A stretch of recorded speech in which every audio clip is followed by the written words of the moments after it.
sommes retournés aux aurores chez Zouhaïra, la jeune femme tuée par balle au cours des manifestations du 21 octobre dernier au quartier Pumpumré, dans le 2e arrondissement de Garoua. Tous les habitants sont venus lui rendre hommage.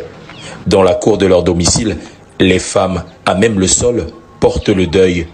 Les hommes, eux, portent la dépouille de celle qui fut institutrice dans une école maternelle. Cet homme qui requiert l'anonymat est la dernière personne à avoir parlé à la jeune femme.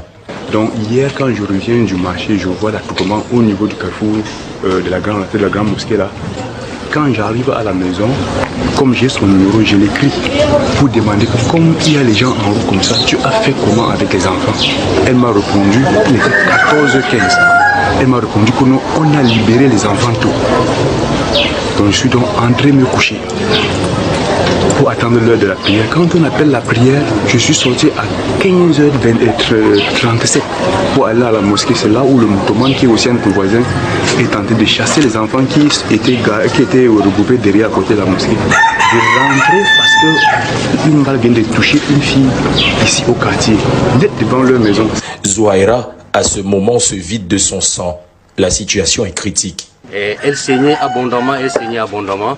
Donc c'est pour la transporter aussi, arriver à l'hôpital. Vous savez, les circonstances dans ce quartier, il n'y avait pas de véhicule sur place. La moto ne pouvait pas la prendre aussi. On a essayé de la transporter sur la moto.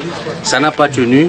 Et on a eu l'idée de prendre la civière qui est à la mosquée de notre quartier, la transporter avec les gens pour courir, l'amener à l'hôpital le plus proche qui est Joui Sauvé-Guéry. Et heureusement, l'enfant de cette maison que vous voyez la barrière là, qui s'appelle le petit Yaya, avait un tricycle à l'intérieur de la maison, a sorti le tricycle et on l'a transporté. Malheureusement, arrivé à l'hôpital, elle a rendu l'âme parce qu'elle avait beaucoup perdu du sang. Son voisin et ami proche d'Aouda n'en revient